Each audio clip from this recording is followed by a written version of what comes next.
This video is brought to you by Miniature Market. Thousands of board games, discounted prices, miniaturemarket.com. Hello my friends, it's the Game Boy Geek here. Well, it's already 2016, so it's time for me to look forward and talk about which games I'm most anticipating that's coming out in this coming year. Now, some of these games, there's not a lot of info, or maybe not even a lot of artwork, but I'm gonna let you know what about it really interests me, so let's get started.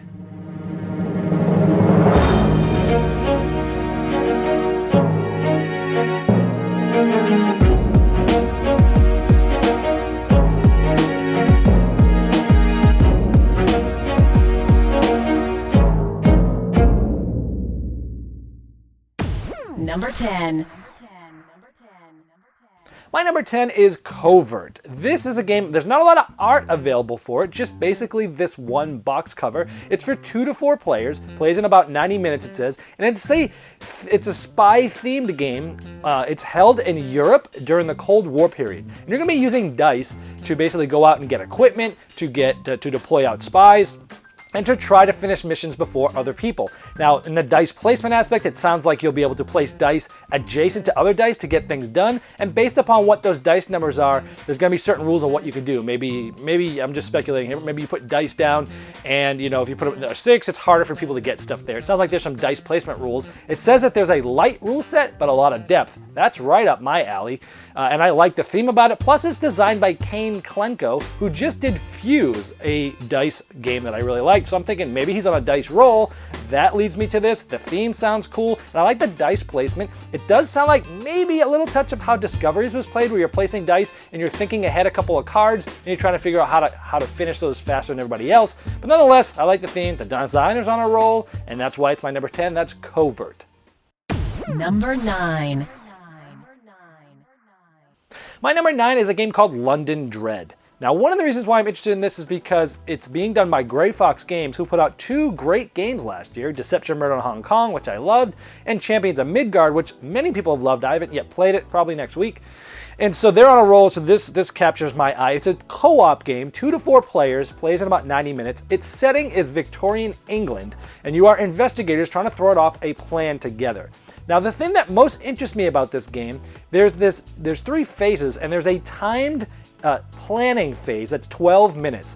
And from what I've read, from what people have written, this is the best part of the game, where it's this tenseness, where you have this time clock going, and people are trying to plan a bunch of steps in advance with their different special abilities. And I hear that the experience there has been really good, so I'm interested in that because I love co-ops, and that seems just different. Also, it sounds like the finale, or what you're trying to throw it off, there's different scenarios or different stories maybe that would be different every time. And so that I like too. And I enjoy co-op. So they're on a roll. This looks cool. Some tense time things, which I always like, some real-time stuff. And that's my number 9, London Dread. Number 8. My number 8 is a baseball style game, but not like what you're used to. This is called Fantasy Baseball. It interests me, one, because I love baseball. I loved Baseball Highlights 2045, and I'm not expecting this to feel anything like that. It's supposed to be very different. I like the aspect that they're mixing baseball, like fantasy baseball, or rotisserie, with, the fantasy theme, which I'm not usually huge on fantasy themes, but the artwork here looks amazing. It looks very fun and very cartoonic. The fantasy artwork in Small World I like because it's very light, even though I don't like fantasy themes, and this just draws me to it as well. I like the aspect that it seems like there's some tactical decisions to make as to what am I going to play now, and you can either go for like short-term things, or it sounds like you can go for more long-term things, and you can have balance of both of those. Sounds like it's a pretty easy rule set, and it looks like a lot of fun. It's also co-designed by Daryl Andrews, who did his first game really impressed me, which was The Walled City. And I've talked about this game, and this just, and if you don't like baseball, this seems like it's one of those ones that you might still want to go for, because if you like fantasy, then maybe you'll get to the baseball, because it does sound kind of crazy. You've got guys with all these different crazy special fantasy powers that you can use. It just sounds like a mashup of 2 things that one of them I'm not that interested in, but one of them that I am, and I think it's going to come together to be something that I like. At the very least, it's something interesting, new, and fresh, and for that, it's on my list. Number 7. My number 7 is a game called Quadropolis. It used to be called City Mania, I think, and this is from Days of Wonder. Look, anytime Days of Wonder puts a game out, I'm going to be interested in it, and it's probably going to make most of my list just because I love a lot of the stuff they put out. But even more so, I got a chance to sit down and play this with the head of Days of Wonder at BGG-Con, and I really enjoyed it. In this game, you're building a city, and it has this grid in the middle of the table that everybody is basically working off. You have these different numbers, and where these things intersect is going to tell you which thing that you can pick up and pull. So it's a little puzzly. You're trying to look at what you need, what can you take right now, and you're adding it to your city, and all the different buildings do different things. They interact differently depending on where they're placed, what's next to them, what type of placement you put them in, how you add them. There's also different things to basically manage between population and pollution and things like that. And it all sort of works together, and I like it. I played the base game and it was fun. He also showed us there's an advanced variant which does add another layer of complexity, but I think the gamers are really going to love this. It's puzzly and it's a little bit brain burnery even for the basic, but I'm most anticipated because I haven't even played the harder game yet, and I want to be able to introduce it to new gamers and have regular gamers like this, and for me that's why it's on my list. Number 6. My number 6 is a sequel to a game that I love. This is Manhattan Project 2: Minutes to Midnight. It's designed by the same person, Brendan Tibbets, that did the first Manhattan Project. Usually when a game comes out that I really love, I try to see what else that designer has made, and he hasn't really made, I don't think, anything since the original Manhattan Project, and I've been kind of watching him. And this is coming out, so I'm really excited. Same theme, same sort of universe, same designer, so that immediately interests me. It sounds like, obviously, it's similar in ways where there's worker placement, area control, stuff like that, but there's also some differences where in the first one there were just a couple of workers. You had the scientists and you have the engineers. Here there's 4 different types of workers that do different things. Also, it sounds like there's 4 different categories of scoring that's going to happen throughout the game, so you can probably go up or down different tracks and focus on different things. Sounds like it's going to be a little bit larger and a little bit more to it than the original Manhattan Project. It's from 2 to 5 players, and again, I love the first one, and it sounds like they've added some interesting things for this one, so naturally it made my list. Number 5. My number 5 is a Kickstarter project. It's a social deduction game called Secret Hitler. Now, I know that the industry is being almost overwhelmed by the amount of social deduction games that are coming, but I gotta admit I am a sucker for these. This one seems like it's most similar to Avalon, the Resistance Avalon, but it does sound like it has some twists, and Avalon is one of my favorite games. Where, you know, it's in the 1930s in Germany, and one person will be Hitler, and he'll have some fascists on his side. There'll be liberals on the other side. And like Avalon, the bad guys get to see who each other are. With a lot of players, you'll get to see who Hitler is by putting his thumb up while his eyes are closed, similar to Avalon, and the other players won't know anything. But you'll be trying to figure out who it is. You'll be trying to pass laws. It sounds like there'll be someone electing a leader for the round. There'll be a president and a chancellor. They'll be able to look through a few laws and discard one and pass it to the president, where they will then look at the last 2 laws and pick one. And so there's a little bit of randomness there, almost probably sort of a feeling that we got during Dark Moon, where things look bad, but it might have just been randomly bad. You might have had all bad laws to pass. And so there's a little bit more information to go off of as people are actually taking actions and that you may think are good or bad. So I think it will add a little bit more meat. It seems cool. And so it does sound like there's a little bit enough of a twist for me to be really interested in this, because I love this style of game, and that's Secret Hitler. Number 4. My number 4 is a game that's co-designed by Bruno Cathala. Big surprise, right? Spoiler, it's not the only one left on this list.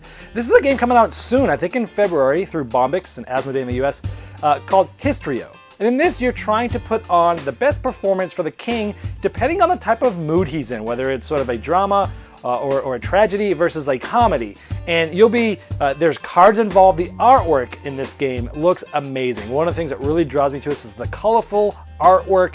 And you'll be using these cards to use special abilities to try to influence which side of the mood you're presenting for the king. And it has this really cool component of this stage. And the stage will actually keep a record of how funny or how tragic it is, depending on what the king wants. You'll be placing actual meeples and people, actually actors and actresses on this stage as things go on. And when the king flips his mood, this stage actually completely flips over and takes all the people on the stage and just like takes them out. It looks really, it's like sort of a gimmicky thing, but it looks really cool. And I watched Bruno's video on this, and it just seems really cool how you're trying to do different things with the different people and use the special abilities. Again, a game that seems to have simple mechanics yet has a lot of depth there, which a lot of his games have, and it just looks really awesome to me. You know the production value is going to be off the charts, and that's why it's on my list. Number 3. My number 3 is actually part of the Dice Tower Essentials line, and it's an abstract strategy game called E Tama.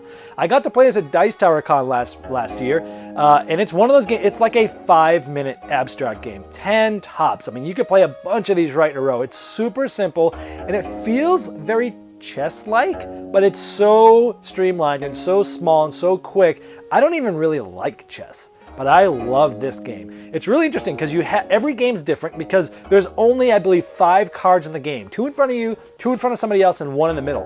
Basically, you're going to make a move, and you're going to move any one of your people that way, and then you're going to put the card that you just did in the middle. And then after the next player plays, he's going to take that card. So you're making a move of something, and you know that he's going to take, the closest he can take that is 3 turns from now. And it's really interesting because it has this foreshadowing of what am I playing, but what am I giving up? Is this a really powerful card? Do I want to wait for the last minute to play it so that he's not going to be able to play it? Oh, wow, we played it. We mixed up the sets. A blast. And one of my favorite abstract strategy games, and I'm just dying for this to come out. I saw that they redid a lot of the artwork. There's some awesome sculpts for the main guys. It's going to come in like this scroll that you roll out, very thematic. Anyway, abstract strategy games aren't usually my thing, but man, this one blew me away. That's E Tama. Number 2. My number 2 is a reprint. It's a 10th anniversary edition of a series of games that is among my favorite, and that is Mr. Jack. This is designed by Bruno Cathala, surprise, and Ludovic Malblanc. Awesome duo team there. They're bringing back the 10th anniversary. The images I'm showing you are from the edition that's available now. I have seen some of the images from there, but they're not public yet, so I couldn't share them here. Essentially, they are doing a few things. Number one, they're completely redoing the artwork. From what I've heard from Bruno, this artist, this was one of his first games he worked on back then, and actually I liked the art in the original one, but apparently his skills have gotten a lot better and he wanted to redo the artwork. The board's going to be not as light and bright, but it's going to be a little bit dark and dingy and a little bit scary looking because, hey, you are trying to be at night and escape with Mr. Jack. Now, and also all the characters now look 10 years older. They've got bigger bellies, they've got grayer hair. It just looks thematically cool that it's 10 years later. Now, there are some quote-unquote minor changes being done with the board, and from what I've seen and what I've heard, they are just some minor changes to some of the sewers that are there. Now, they are claiming that those are to be minor, but this is one of the main reasons why this is on my list. Because out of the entire Mr. Jack series, the original Mr. Jack is actually my least favorite. And that's because Mr. Jack in New York, the sequel to that, essentially replaced it for me. Because it had a lot more to it. It was really more about like escaping. And I really like that, where the escapes didn't happen too often in the original Mr. Jack, but they happen a lot in the New York. There was a little bit of unbalance there where it was Mr. Jack would win, 40% of the time, the investigator 60, where Mr. Jack in New York, it was 50-50. So I really truly feel that from seeing where these locations have moved to, that it's going to facilitate a much more even game. It's going to facilitate more escapes, and it's going to make this as exciting, hopefully for me, as the Mr. Jack in New York has been. And so this is going to hopefully bring me to a new world using those original characters again and almost bringing it feeling like a new game, even though they're quote-unquote minor. So that's why it's my most anticipated, because Mr. Jack in New York is in my top 3 of all time. It's just such an awesome game of deduction and bluffing and double bluffing and layers. Now, you don't get to those layers if you just play it once and you play it with someone who's never played before. You may play that game once and go, oh, okay, it's good, it's okay. But once you actually start peeling the onion of the strategy of this game, and every game feels different, oh man, that's why I love this series, and that's why I'm hoping that this will shoot right up and be even with Mr. Jack in New York. Wow, I've played Mr. Jack in New York 220 something times, and this one I've only played maybe 10 to 15 because I didn't like it nice as much. Hopefully, I can have an equal choice as to which one I want to play. Oh, a lifetime of cool games to play there. That's Mr. Jack 10th Anniversary Edition. Number 1. All right, well, if you watch my top 10 of 2015, this should not be a surprise. My number 1 most anticipated game essentially is any of the Time Stories new scenarios. The first one I think is already out in Europe and France, Prophecy of Dragons. This is a fantasy-based one, and the reason why I'm not usually much into fantasy, but the reason why I'm really interested in this is because it was designed by the person who did Asylum, the first scenario, which was my favorite of them. So I'm hoping it kind of goes back to that really puzzly aspect. I've heard from people in Europe that they did do some new interesting things with the mechanisms. I'm really looking forward to play. And again, this is my game of the year, so anything that comes out for it is going to be my number one anticipated. So I can't wait for Prophecy of Dragons. The day it shows up, man, we're going to get together for 5 hours or so and just bang through this thing and just love it. Also, the other story that's coming out later about the mask, it's a pharaoh, and I love the theme of this. Now, this is designed by Sebastian Pauchan. I think that's how you say his name. Maybe I'm wrong. But he's done a lot of good games, too. I think he was involved with Jamaica and some other things with Bruno Cathala in some ways. And he's designed this as well, and I love the theme of it. So again, just because it's time stories, it's on my list, but I could just think of so cool things to do with all the pharaoh worlds and going under the pyramids and just the exploration factor and the relationship factors between the different people of royalty there seems really cool. So that's my number one. Anything that comes out for Time Stories this year. All right, well, there's my most anticipated games for this coming year. Hopefully I brought some to your attention that you had not even heard of, or maybe gave you a little bit more information about a game that you maybe had heard of, but now maybe is on your radar too. And as these games come out, hopefully I get a chance to review them all, and I will compare them to if they really belong on this list or not. I'll see you next time.